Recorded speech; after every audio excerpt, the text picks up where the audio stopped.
Selamat datang kembali di Deep Dive. Oke, kali ini kita mau bahas materi yang Anda bagikan soal strategi Samudra Biru. Blue Ocean Strategy ya? Betul, Blue Ocean Strategy. Misi kita kali ini kita coba bedah ide intinya nih. Gimana sih caranya perusahaan itu bisa keluar dari persaingan yang, ya ampun sengit banget itu. Dan berdarah-darah itu ya istilahnya. Yang bikin capek itu dan malah menciptakan ruang pasar baru yang belum ada pesaingnya, lebih enak gitu, lebih untung. Kita lihat bedanya Samudra Merah sama Samudra Biru. Oke, yuk kita mulai aja. Oke, ya fokusnya memang di perbedaan yang fundamental ini sih. Kita mau milih mana? Mau ikut istilahnya baku hantam di pasar yang udah ada, head to head gitu ya? Iya, head to head. Atau kita berani bikin pasar yang sama sekali baru? Pendekatannya beda banget, dampaknya juga beda jauh. Nah, mungkin bisa mulai dari yang merah dulu nih, Samudra Merah. Ini pasti ada hubungannya sama berdarah-darah tadi ya? Kayaknya. Iya, benar banget. Samudra Merah itu ya ibaratnya semua industri yang udah kita kenal sekarang lah. Udah jelas batasannya, aturan mainnya udah pada tahu. Udah baku gitu ya? Udah baku, semua pemainnya ya saling sikut aja. Fokusnya ngalahin kompetitor. Rebutan pangsa pasar yang sama. Di kolam yang itu-itu aja. Akibatnya? Akibatnya ya gitu, pasar jadi jenuh, sering ada perang harga, profitnya jadi tipis. Makanya dibilang merah, ya karena isinya pertarungan sengit itu. Contohnya ada nggak biar kebayang? Contoh klasik ya, mungkin industri penerbangan. Yang tradisional itu. Sebelum ada maskapai kayak Southwest atau yang LCC lainnya dengan model bisnis beda. Atau pasar mobil mewah deh, sebelum Tesla datang bikin gebrakan mobil listrik. Oke, kebayang. Samudra Merah itu arena yang udah penuh sesak dan keras. Nah, terus lawannya Samudra Biru, gimana tuh? Nah, ini dia. Samudra Biru itu ruang pasar yang belum ada. Atau belum disentuh lah ya, belum ada definisinya. Kosong, gitu ya? Bisa dibilang gitu. Jadi kita menciptakan permintaan baru, bukan rebutan yang udah ada. Kuncinya di sini, bikin persaingan jadi nggak relevan. Wah, menarik. Nggak relevan gimana maksudnya? Ya karena Anda nawarin sesuatu yang beda banget. Beda sama yang lain. Nah, disinilah potensi tumbuhnya gede banget, profitnya juga tinggi. Contohnya? Yang Samudra Biru ini? Yang sering disebut itu Cirque du Soleil. Mereka kan nggak head to head sama sirkus biasa ya, tapi bikin hiburan baru, campuran sirkus sama teater. Oh iya. Atau Netflix deh. Itu kan ngubah total cara kita nonton film, serial, bikin rental DVD jadi ya ketinggalan zaman gitu. Uber juga bisa dibilang contoh bagus buat transportasi personal. Bikin persaingan nggak relevan, itu keren banget idenya. Tapi ini fenomena baru atau sebetulnya udah lama ada? Nah, yang menarik justru di sini. Ide bikin pasar baru ini sebenarnya udah ada dari dulu banget. Sepanjang sejarah inovasi ya ada aja. Oh ya? Kayak apa contohnya? Coba aja pikirin Henry Ford sama Model T-nya. Dia kan nggak cuma bikin mobil lebih bagus, tapi dia bikin pasar massal buat mobil yang tadinya nggak ada. Bener juga. Atau Thomas Edison sama fonograf. Bahkan 40 tahun terakhir aja deh contohnya banyak banget. Amazon sama e-commerce, Apple sama iPhone yang bikin definisi baru smartphone. Starbucks juga ya, ngubah cara orang ngopi. Betul. Starbucks, terus media sosial yang jadi industri baru sama sekali. Poin pentingnya, kemampuan bikin industri baru ini seringnya agak diremehin gitu. Padahal dampaknya dahsyat. Dahsyat ya. Ada data nggak sih yang nunjukin bedanya hasil antara main di merah sama biru ini? Seberapa beda gitu? Ada studi yang menarik banget soal ini. Mereka analisis 108 peluncuran bisnis baru. Hasilnya cukup bikin kaget sih, dan ini nugget penting dari materi Anda. Gimana tuh hasilnya? Jadi, peluncuran bisnis yang masuk kategori Samudra Biru itu cuma sekitar 14% dari total. Sedikit ya? Cuma 14%. Iya. Tapi yang 14% ini ternyata menghasilkan 61% dari total profit semua peluncuran itu.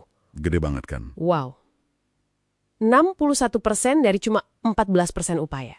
Iya.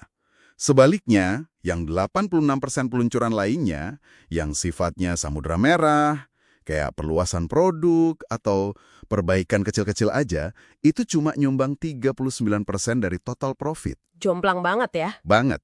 Ini jelas nunjukin kalau fokus ke penciptaan nilai baru yang radikal di Samudra Biru itu, ROI-nya imbal hasil investasinya cenderung jauh lebih tinggi. Dibanding cuma ya ikut-ikutan bersaing di pasar yang udah ada itu ya. Betul, jauh lebih gede potensinya di biru. Angka 61% dari 14% itu benar-benar, wah, nampol sih. Ini nunjukin kuatnya potensi Samudra Biru. Nah, ini jadi pertanyaan penting nih. Kenapa konsep ini kayaknya makin penting, makin relevan buat dipahami sekarang? Ada apa gitu? Apa pendorongnya? Jadi, buat Anda para pendengar, apa artinya ini semua? Ada dua kekuatan pendorong utama ya yang bikin Samudra Biru ini makin krusial sekarang. Pertama, teknologi. Teknologi oke. Perkembangan teknologi itu kan cepet banget ya. Ini bikin produktivitas naik drastis. Seringkali sampai titik di mana pasokan barang atau jasa itu lebih banyak dari permintaannya.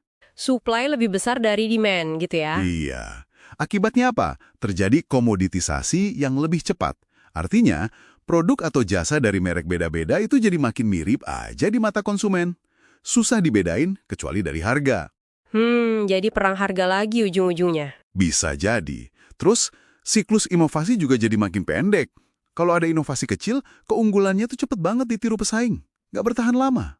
Oke, itu teknologi. Yang kedua apa? Yang kedua, itu globalisasi. Dulu mungkin masih ada pasar-pasar niche ya, pasar spesifik yang agak terlindungi. Sekarang batas-batas itu makin kabur gara-gara globalisasi. Persaingan datang dari mana aja ya? Betul, nggak cuma dari lokal, tapi dari seluruh dunia. Ini juga mendorong standarisasi produk dan jasa secara global. Di sisi lain, konsumen juga makin pintar, makin terinformasi, pilihannya banyak, tuntutannya juga makin tinggi. Oke, jadi teknologi dan globalisasi ini. Ya, kombinasi dua faktor ini bikin strategi bisnis yang lama, yang fokusnya di Samudra Merah itu, jadi kurang efektif lagi sekarang.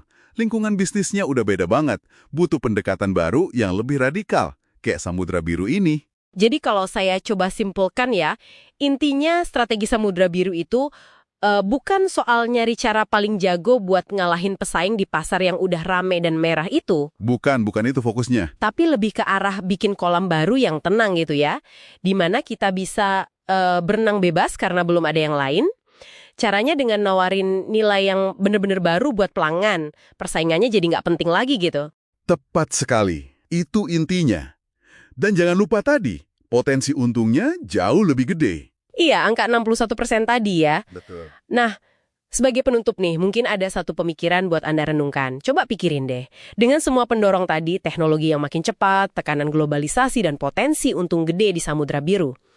Asumsi dasar apa sih di industri atau bidang kerja Anda sekarang yang sebenarnya udah usang? Atau bisa dipertanyakan, prinsip mana yang selama ini dianggap harga mati tapi mungkin bisa didobrak, dirombak total? Mencari celah gitu ya. Iya, seringkali celah buat menemuin Samudra Biru Anda sendiri itu ada di situ. Di mempertanyakan asumsi lama. Coba pikirin, gimana caranya bikin nilai baru buat pelanggan Anda dengan cara yang sama sekali beda. Yang bikin apa yang kompetitor lakuin sekarang jadi nggak relevan lagi buat mereka. Nah, itu tantangannya. Selamat datang kembali di The Deep Dive. Oke, kali ini materi Anda membawa kita menyelami lebih dalam lagi soal strategi Samudra Biru. Kita fokus ke bagian 2 ya, metodologi dan implementasinya. Betul. Ini bukan sekedar gimana caranya bersaing lebih baik, tapi lebih ke arah menciptakan arena bermain yang baru sama sekali. Iya, yang belum ada pemainnya gitu ya. Nah, jadi misi kita kali ini, kita gali inti dari apa itu gerakan strategis, terus inovasi nilai, sama cara pandang rekonstruksionis. Biar Anda bisa langsung nangkap esensinya lah. Siap ya? Mari kita mulai bedah. Oke, siap. Nah, ide besar pertama nih dari materi Anda ini cukup menarik ya. Fokus analisisnya itu digeser. Bukan lagi soal, katakanlah, perusahaan A hebat atau industri B lagi naik daun, tapi ke sesuatu yang disebut gerakan strategis atau strategic moves. Maksudnya gimana sih ini sebenarnya? Iya, jadi gini, ini penting karena sumber Anda kan menekankan jarang banget ada perusahaan atau bahkan industri yang bisa sukses terus-menerus, jaya selamanya gitu. Oke. Kesuksesan yang awet itu katanya justru datang dari serangkaian langkah strategis yang terkoordinasi dengan baik. Bukan cuma karena satu produk andalan atau kondisi sesaat pas lagi bagus aja. Jadi kayak rangkaian ya? Betul. Coba pikirin Apple deh. Bukan cuma iPod-nya aja kan yang bikin sukses, tapi ada rangkaiannya. iPod, terus iPhone, terus iPad. Nah, kita belajarnya itu dari pola gerakan ini, bukan cuma foto sesaat kondisi perusahaan. Jadi fokusnya ya ke aksi menciptakan pasar baru itu. Oke, oke. Jadi kita lihat polanya, rangkaian aksinya, bukan cuma satu momen suksesnya. Nah, terus materi Anda masuk ke intinya nih, inovasi nilai, value innovation. Ini dia kuncinya. Ini katanya yang jadi pembeda utama antara yang berhasil bikin samudra biru sama yang enggak. Konsep ini kedengerannya agak nabrak pakem strategi bisnis biasa ya. Biasanya kan kita kayak disuruh milih gitu. Ya kan, pilih mana? Mau beda, keren, tapi ya mahal. Atau mau murah, tapi ya gitu-gitu aja, standar. Nah, itu dia. Tepat. Strategi konvensional itu sering banget ngejebak kita di pilihan sulit itu. Nah, inovasi nilai ini kayak kunci buat ngebobol jebakan itu. Tujuannya bukan kompromi, tapi justru ngejar keduanya sekaligus. Diferensiasi yang unik dan biaya yang rendah. Wow, keduanya. Gimana caranya tuh? Kedengerannya susah banget. Gimana caranya? Ya dengan sengaja, secara sadar kita buang atau kurangi faktor-faktor yang selama ini dianggap penting sama industrinya. Tapi sebenarnya pelanggan nggak terlalu peduli-peduli amat. Nah ini kan bisa nurunin biaya. Oke, buang yang nggak penting buat pelanggan ya, betul. Sambil di saat yang sama kita tingkatkan atau malah ciptakan elemen-elemen baru yang benar-benar bernilai tinggi buat pelanggan. Sesuatu yang mereka butuhkan atau inginkan banget. Nah, ini yang naikin nilai. Alat praktisnya itu dikenal sebagai kerangka ERRC, Eliminate, Reduce, Raise, Create. ERRC, Eliminate, Reduce, Raise, Create. Menarik. Jadi kayak bersih-bersih rumah sambil dekorasi ulang gitu ya. Buang barang nggak perlu, poles yang udah ada biar makin kinclong, terus tambah hiasan baru yang bikin wow gitu. Bisa dibilang gitu analoginya. Biar lebih kebayang nih, bisa kasih contoh konkret nggak dari sumber kita? Bisa. Contoh yang paling klasik dari materi Anda itu Cirque du Soleil. Ingat kan? Oh iya, sirkus yang badai itu ya. Nah itu dia. Mereka mengeliminasi apa? Bintang sirkus yang mahal bayarannya. Terus pertunjukan hewan. Ini kan faktor biaya tinggi banget di sirkus tradisional. Iya sih, benar. Terus, mereka juga mengurangi beberapa elemen humor yang slapstick gitu. Tapi di sisi lain, mereka meningkatkan keunikan tempat pertunjukannya.